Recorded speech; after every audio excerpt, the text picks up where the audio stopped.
बिस्मिल्लाहिर्रहमानिर्रहीम। अस्सलाम वालेकुम नाज़रीन। ये बहुत इम्पॉर्टेंट ख़बरें हैं, लेकिन सबसे पहले मैं वो ख़बर सुनाने जा रहा हूँ जो मैं चाहता था बहुत पहले मुझे सुनानी पड़ती कभी। यानी सहाफ़त में मुझे को 15 साल हो गए हैं और ये उन ख़बरों में से है जिन ख़बरों के लिए हम तरस गए हैं। ये उन ख़बरों में से है जो आपका ख्वाब हो सकती हैं। ये उन ख़बरों में से है जो मेरे जैसा एक मिडिल क्लास का आदमी जो बहुत नीचे से लोअर मिडिल क्लास से बड़ी मुश्किलों से कोशिश करके ऊपर तक आने के लिए रास्ता बना रहा होता है और हमेशा जोर लगा रहा होता है कि कुछ ना कुछ करके मैं अपने आप को, अपने लोगों को, अपने आसपास के दोस्तों को, अपने अहबाब को, अपने जानने वालों को, सबको किसी ना किसी तरह अपलिफ्ट कर सकूं। हम जैसे लोग ऐसी ही कोशिश में अपनी ज़िंदगी गुजार देते हैं, जोर लगाते रहते हैं।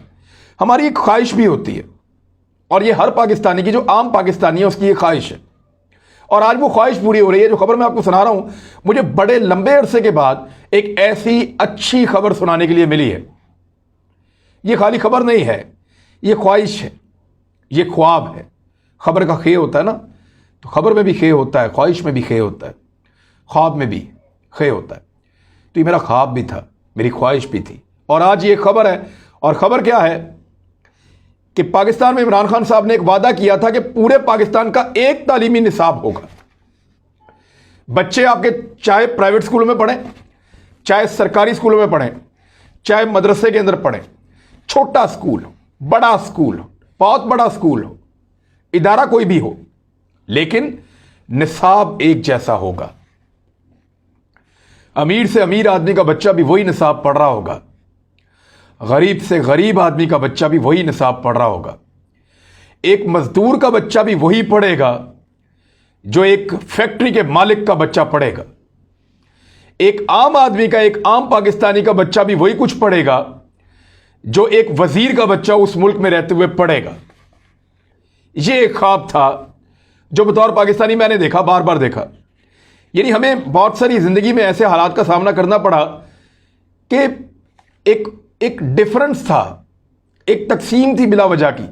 वो फलां स्कूल सिस्टम से पढ़ के आया हुआ है, उसका निसाब बड़ा तगड़ा था, बड़ा शानदार था।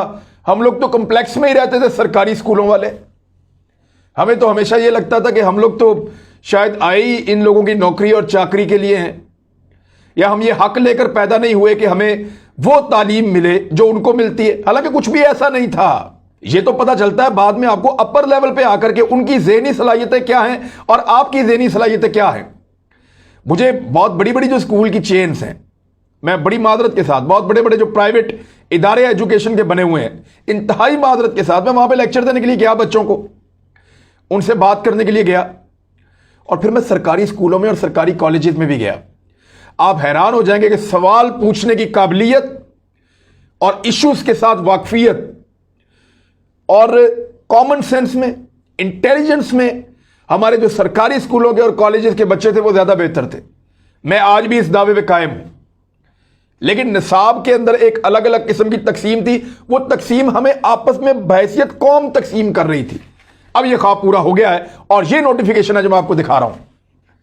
यहां पंजाब में 2 अगस्त से पूरे पाकिस्तान का, यानी मंडे वाले दिन से एक निसाब होगा। सारे बच्चे एक निसाब पढ़ेंगे, एक ही तरह की किताबें पढ़ेंगे। बहुत थोड़ा सा फर्क रह जाएगा, लेकिन मैक्सिमम चीजें एक जैसी हो जाएगी। तो पाकिस्तानियों को मुबारक हो, ये एक डिवाइड खत्म होने जा रही है। हमारे बीच में एक पोलराइजेशन बनाई गई थी ना जनाब, ये फलां का, ये फलां, बिला वजह का एक तफरीक पैदा की गई थी कौम में कि अमीर के बच्चे का निसाब कुछ और है, गरीब के बच्चे का कुछ और है। अब सबका निसाब एक जैसा होगा। आप उर्दू पढ़ें, अंग्रेजी पढ़ें, जो भी पढ़ें, जिस जबान में जैसे भी, निसाब एक जैसा होगा। बाकी अपनी अपनी काबिलियत है, मुकाबला करेंगे, जो आगे निकल गया वो निकल गया। लेकिन मुझे बड़ी खुशी हो रही है खबर सुनाते हुए, मैं बहुत खुश हूं और आप सारे भी इसको सेलिब्रेट करें। अल्लाह करे कि ये फॉर्मूला कामयाब हो और हम अपने निसाब को जदीद से जदीद करते चले जाएं। और एक वक्त आए कि जब हमारे आम बच्चे जब स्कूलों के अंदर जाएं, जब मजदूर का बच्चा स्कूल में जाए, किसान का बच्चा स्कूल में जाए, मेहनत कश का बच्चा स्कूल में जाए, तो उसका लेवल जो है वो वही हो जो बड़े से बड़े आदमी अपने बच्चे को ट्यूशन रखवा के, घरों में तैयारियां करवा के बनाते हैं। ये वक्त आएगा इंशाल्लाह और पाकिस्तान के ये लोग, ये आम बच्चे पाकिस्तान को बहुत आगे ले जाएंगे। तो एक वादा था इमरान खान साहब का, अनाउंसमेंट हो गई है। अल्लाह करे कि इसके ऊपर हमें वो कामयाबी मिले जिसका हमने ख्वाब देखा। दूसरी बड़ी और अच्छी खबर यह है कि पाकिस्तान में एक और सर्वे हुआ है और यह भी गैलप सर्वे है। गैलप सर्वे के मुताबिक 63% कारोबारी अफराद ने यह अनाउंस किया है। ये जो गैलप सर्वे है ये एक्चुअली इन्होंने किया है, इस पे बिजनेस कॉन्फिडेंस इंडेक्स क्वार्टर, इसके ऊपर एक रिपोर्ट इन्होंने बनाई है और उसमें इन्होंने बताया कि जो 63% पाकिस्तान के कारोबारी अफराद हैं उन्होंने ये कहा कि पाकिस्तान इस वक्त दुरुस्त सिमत में जा रहा है और ये एक बहुत बड़ी तादाद है। यानी हर 3 में से 2 बिजनेस करने वाले लोग, कारोबार करने वाले लोग, ताजिर, वो ये समझते हैं कि पाकिस्तान इस वक्त दुरुस्त सिमत में जा रहा है और ये एक बहुत बड़ी तादाद है। किसानों में आप चले जाएं तो 100% ही आपको ये कहेंगे। किसानों को और बिजनेस करने वाले लोगों को, ताजिरों को एक साथ खुश रखना बहुत मुश्किल है, ऐसी माशी पॉलिसी बनाना बहुत मुश्किल है। तो किसान तो आपको 90% से ज़्यादा यही कहेंगे कि हम खुश हैं, हम नहीं डूब रहे, हमारी फसलें कामयाब हो रही हैं, हमें अच्छी कीमत मिल रही है।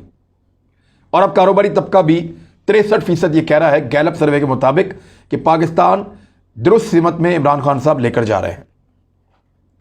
अगली खबर यह है कि इसी मौके पर इमरान खान साहब ने ताजिरों से मुलाकात की है और जो चेंबर ऑफ कॉमर्स हैं बहुत सारे शहरों के, उन सब से उन्होंने मुलाकात की। इसमें खैबर पख्तूनख्वा से लोग आए थे, कोयटा, गुजरांवाला, सियालकोट, फैसलाबाद, गुजरात, मुल्तान, सरगोदा, गवादर, इस्लामाबाद, रावलपिंडी, लाहौर, कराची, इन तमाम शहरों के जो चेंबर ऑफ कॉमर्स हैं उनके सदूर और नायब सदूर आए थे। इमरान खान साहब ने उनको यकीन दिलाया कि कारोबारी अफराद के लिए सिस्टम को मजीद बेहतर किया जा रहा है और ताजरों को और जो चेंबर ऑफ कॉमर्स के लोग हैं उनको, सनतकारों को मजीद सहूलतें दी जाएंगी और टैक्स के सिस्टम को मजीद आसान बनाया जाएगा। वज़रा को भी कहा कि इनके साथ मुलाकातें रखें और पाकिस्तान की मईशत जो है वो उसका बहुत हद तक इन्हिसार है इन पे, लिहाजा इनका ख्याल रखा जाना बहुत ज़रूरी है। तो ये बड़ी पॉजिटिव इंटरेक्शन है।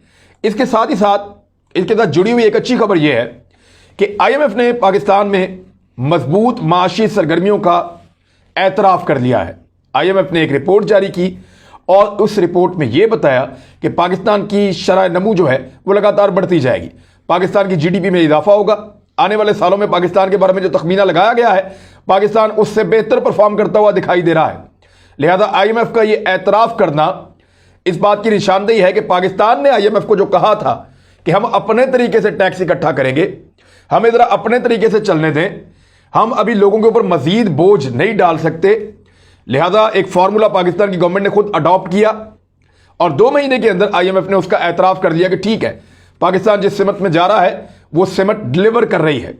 पाकिस्तान में नमू की जो शरह है, जो तरक्की की शरह है, वो बढ़ रही है। लिहाजा पाकिस्तान अपने कर्जे भी वापस कर पाएगा। कुछ IMF मुतमईन भी है। अगली जो खबर है 5वीं, उसमें यह है कि पाकिस्तान ने इलाकाई सतह पे, एक तो पाकिस्तान पूरी दुनिया में एक एक्सपोर्ट करता है ना, पाकिस्तान की एक्सपोर्ट में बहुत इजाफा हुआ है। यानी जो टोटल एक्सपोर्ट पाकिस्तान ने किया वो 25.304 अरब अमरीकी डॉलर्स हैं, जिसमें पाकिस्तान ने माली साल 2021 में एक्सपोर्ट की है। और जो पाकिस्तान ने बरामदात की हैं उनमें खातिर खा पाकिस्तान में इजाफा हुआ है। अब जो इलाकाई ममालिक हैं यहां पे भी इजाफा हुआ है। देखिए, बैनुल अक़वामी सतह पे अमेरिका पाकिस्तान से चीज़ें लेता है, यूरोप लेता है, कुछ और मुल्क लेते हैं तो मिडिल ईस्ट में जाती हैं, लेकिन आप अपने इलाके में लोगों को कितनी चीज़ें दे रहे हैं वो भी बहुत अहम होता है। इलाकाई सतह पे पाकिस्तान की जो बरामदात हैं, जो 9 इलाकाई ममालिक हैं, वहां पे बरामदात में 9.14% इजाफा हुआ है, जो एक बहुत अच्छा इजाफा है। ये जो इलाकाई ममालिक हैं इनमें अफगानिस्तान, चीन, बांग्लादेश, श्रीलंका, भारत, ईरान, नेपाल, भूटान और मालदीव, इनका हिस्सा 14.21% है और ये टोटल 3.925 लगभग 4 अरब डॉलर्स के करीब बनता है, जो एक अच्छी डेवलपमेंट है पाकिस्तान की जानिब से। और इसी के साथ आप शामिल कर लेंगे जो IT सेक्टर के अंदर पाकिस्तान की बरामदात जो हैं वो तारीख की बुलंद तरीन सतह पर पहुंच गई हैं। पाकिस्तान की जो इंफॉर्मेशन टेक्नोलॉजी की बरामदात हैं वो 47.7% उनमें इजाफा हुआ है और ये मुल्क की तारीख में पहली मरतबा 2 अरब डॉलर की सतह अबूर कर गई हैं। यानी इस मरतबा 2 अरब और 12 करोड़ डॉलर तक ये पहुंची हैं और ये अंदाज़ा लगाया जा रहा है कि अगले माली साल के लिए ये बहुत ज़्यादा बढ़ जाएंगी और वहाँ पे भी आपको हैरान कुन अदाद शुमार देखने के लिए मिलेंगे। एक और चीज़ जो है एक्सपोर्ट की बात हो रही है तो मोबाइल फोन्स की जो एक्सपोर्ट है उसमें पाकिस्तान को बहुत कामयाबी मिली है। जनवरी 2022 से पाकिस्तान पहली मर्तबा बैरून मुल्क पाकिस्तान में बना हुआ मोबाइल फोन एक्सपोर्ट करना शुरू करेगा। इसके लिए कुछ चाइना की कंपनीज पाकिस्तानी कंपनीज के साथ मिलकर काम कर रही हैं। यहां पे मोबाइल फोन बनाने शुरू कर दिए गए हैं, वो मार्केट में भी आ रहे हैं। लेकिन जनवरी 2022 में इन कंपनीज ने पाकिस्तान की हुकूमत से यह वादा किया है कि वो इस काबिल हो जाएंगी कि उनके बनाए हुए मोबाइल फोन्स बैरून मुल्क जाएंगे और वहां पे बिकेंगे। जबकि जो बहुत बड़ी कंपनी है एक सैमसंग, उसके साथ जब पाकिस्तान ने पहले बात की थी कि आप आए और आके पाकिस्तान में सैमसंग मोबाइल की प्रोडक्शन करें तो उन्होंने इनकार कर दिया था। लेकिन अब उन्होंने भी रजामंदी जाहिर कर दी है और सैमसंग भी पाकिस्तान में मोबाइल फोन बनाने जा रहा है। सातवीं बड़ी अच्छी खबर वो ये है कि खैबर पख्तूनख्वा की सूबाई हुकूमत ने आदादोशुमार जारी करते हुए बताया है कि जो ये वाली ईद है, यानी एक तो हम शोर मचाते रहते हैं गुर्बत, बहुत परेशानी और ये वो, लोग इंजॉय नहीं कर पा रहे, बहुत परेशान हैं, लेकिन ईद के मौके के ऊपर जो खरीदारी है वो सामने आ जाता है मामला कि आम आदमी कितना जुड़ा हुआ है और उसके पास कितना पैसा है और क्या वो उसको खर्च कर सकता है या इकोनॉमिक एक्टिविटी कैसी चल रही है। ये बड़े त्योहारों पे आपको आइडिया हो जाता है। यानी पूरे यूरोप का और अमेरिका का तखमीना लग जाता है उनका दिसंबर में जब उनकी क्रिसमस आती है, उनको आइडिया हो जाता है कि इस साल लोगों ने कितना कमाया और कैसे वो खर्च कर रहे हैं। वैसे तो उनके हर वीकेंड के ऊपर लोग बहुत खुला पैसा खर्च करते हैं। तो यहां पे हुआ ये कि 27 लाख से ज्यादा सयाह पाकिस्तान भर से वो पहुंच गए खैबर पख्तूनख्वा में और उन्होंने 66 अरब रुपया खर्च कर दिया। 66 अरब रुपया उन्होंने खर्च कर दिया। 27 लाख से ज्यादा अफराद ने खैबर पख्तूनख्वा पहुंच गए और ये एक बहुत बड़ी इकोनॉमिक एक्टिविटी हुई है। 27,70,000 सयाह गए हैं, सबसे ज्यादा सवात में गए हैं और उसके बाद नारान कागान में गए हैं, उसके बाद गिलियात में भी गए हैं, कुमराट में भी गए हैं, चित्राल में 50,000 के करीब गए हैं।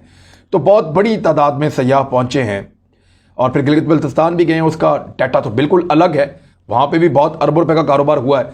तो मकामी लोगों को बड़ा अच्छा रोजगार मिला है और उनका पूरा जो एक साल है उसका आगाज बड़ा शानदार हो गया है। सिर्फ ईद के 4 दिनों के अंदर उनको बड़ी कामयाबी मिली है। हमारे पास जो अगली खबर है 8वें नंबर पे वो ये है कि सऊदी अरब को पाकिस्तान ने अमली तौर पे सी पैक के अंदर शामिल कर दिया है और सी पैक में सरमायाकारी की प्रॉपर दावत उसको दे दी गई है। तर्जुमान दफ्तर खारजा जाहिद हफीज चौधरी ने यह बताया कि सऊदी वज़ीर खारजा फैसल बिन फरहान ने शाह महमूद कुरैशी की दावत में पाकिस्तान का दौरा किया और उन्होंने आरिफ अलवी साहब से, वज़ीर आज़म साहब से और वज़ीर खारजा से और आर्मी चीफ से सबसे उन्होंने मुलाकातें की हैं।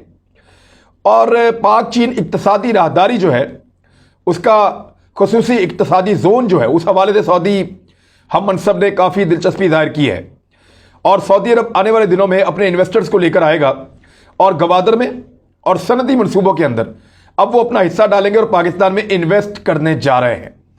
अगली बड़ी खबर जो है 9वें नंबर पे मेरे पास, 10वीं खबर बहुत इंपॉर्टेंट है, वो मैं आपको बताता हूँ। वो सी पैक से रिलेटेड है और 2 बड़े अहम प्रोजेक्ट हैं जो मुकम्मल होने जा रहे हैं।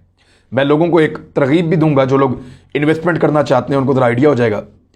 तो एक तो यह कि 40 लाख अफराद को गुर्बत से निकालने का इमरान खान साहब ने एक मनसूबा बनाया। आप देखते हो कि वो तकारीर में अक्सर कहते हैं कि चाइना ने इतनी बड़ी आबादी को गुर्बत से निकाल लिया। आज चाइना क्लेम करता है कि उनके मुल्क में कोई एक भी गरीब नहीं है, गुर्बत की लकीर से नीचे कोई नहीं रहता। अमेरिका में रहते हैं लोग, यूरोप में रहते हैं लोग, हर जगह रहते हैं। चाइना कहता है जी हमारे यहां पे कोई भी नहीं है, हालांकि दुनिया की सबसे बड़ी आबादी चाइना है। इमरान खान साहब ने को 40 लाख लोगों को गुर्बत से निकालने के लिए जो कामयाब पाकिस्तान का मंसूबा है उसकी एक आगाही के लिए कंपेन शुरू की। आने वाले दिनों में इसमें बहुत सारी चीजें सामने आएंगी।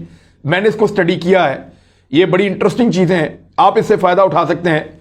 मैं फर्दर किसी वीडियो में डिटेल से आपको बताऊंगा। अब आ जाए आखिरी खबर की जानिब। ये आखिरी खबर गवादर से और सी पैक से जुड़ी हुई है। गवादर में एक इंटरनेशनल एयरपोर्ट बनने जा रहा है जहां पूरी दुनिया से परवाजें आया करेंगी। एक बहुत बड़ा एयरपोर्ट है और उसकी तामीर पे दिन रात काम हो रहा है। रात को लाइटें जला के काम हो रहा है, दिन को भी काम हो रहा है और बड़ी तेजी से उसको मुकम्मल किया जा रहा है। ये एक बड़ा प्रोजेक्ट है। दुनिया भर से लोगों ने जब आना है तो फिर आपको इंटरनेशनल लेवल का एक बड़ा हैवी एयरपोर्ट वहां पे चाहिए होगा। तो गवादर एयरपोर्ट मुकम्मल होने के बाद याद रखिएगा कि गवादर के अंदर जो कीमतें हैं प्रॉपर्टीज की वो बहुत ऊपर चली जाएंगी। अगर आप इन्वेस्टर हैं, आप फ्यूचर में वहां कारोबार करना चाहते हैं या आप उस कारोबार का हिस्सा बनना चाहते हैं, आप फैक्ट्री बनाना चाहते हैं, मिल लगाना चाहते हैं, कोई और काम करना चाहते हैं, इंपोर्ट एक्सपोर्ट करना चाहते हैं, और आप ये चाहते हैं कि ग्वादर में आपके पास जगह हो, तो मेरे ख्याल में परचेजिंग का ये बेहतरीन टाइम है और आप इस मौके से फ़ायदा उठा सकते हैं। कारोबारी लोग खुद ज़्यादा समझदार होते हैं। आप जब विजिट करेंगे तो आपको आइडिया हो जाएगा। और मेरी एक गुजारिश है कि ग्वादर जाए बगैर वहाँ पे प्रॉपर्टी कोई ना खरीदे। अपने शहर में बैठकर अपने आप को ठगवाने से बहुत बेहतर है कि आपने अगर वहाँ पे थोड़ी सी जगह भी लेनी है तो ग्वादर जाएं, पर्सनली जाकर विजिट करें, वहाँ पे कंफर्मेशन लें कि ये ज़मीन गवर्नमेंट की है, गवर्नमेंट के अंडर में आती है, उस प्रोजेक्ट का हिस्सा है या नहीं है, ये अप्रूव्ड है या नहीं है।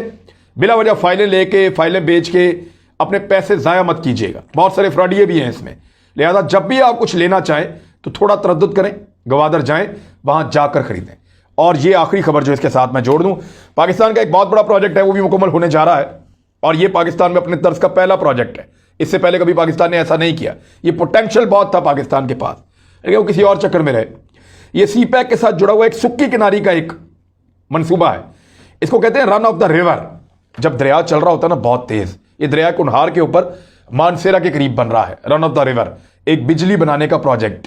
यहां कोई झील नहीं बनेगी, कोई डैम नहीं बनेगा। जो पानी एक फ्लो के साथ आता है बहुत तेज, उस फ्लो को इस्तेमाल करते हुए खास डायरेक्शन में उसको मूव किया जाएगा और एक नई टेक्नोलॉजी से run on the river technology के मुताबिक यहां पे एक बिजली घर तामीर किया जाएगा। और ये जो बिजली घर बनेगा इसका नाम है सुक्की किनारी और ये 884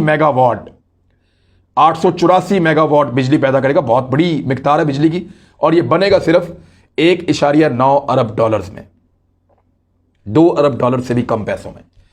तो ये एक सस्ता प्रोजेक्ट, ज्यादा बिजली। पाकिस्तान अपने पोटेंशियल को इस्तेमाल करता तो अब तक पता नहीं क्या कुछ कर चुका होता, लेकिन अनफॉर्चुनेटली नहीं हुआ था। लेकिन अब पाकिस्तान इस पे काम कर रहा है। 22,000 बंदे इसको बनाने में लगे हुए हैं, दिन रात काम हो रहा है। 66% इसके ऊपर काम मुकम्मल हो चुका है। इससे आपको कम कीमत में बिजली मिलेगी, बहुत कम कीमत में। पाकिस्तान में जितने प्रोजेक्ट हैं उन सबसे कम कीमत में बिजली मिलेगी और पैसे भी चाइना की एक कंपनी दे रही है। ये माहौल दोस्त भी है और सस्ती बिजली का एक जरिया भी है। और आने वाले दिनों में जब ये बन जाएगा तो लाखों लोगों को रोजगार भी मिलेगा। तो अब तक के लिए इतना ही। ये 10 के करीब अच्छी खबरें थी आपके साथ हमने शेयर की। अपना ख्याल रखिएगा, अपने इस चैनल का भी। अल्लाह हाफिज़।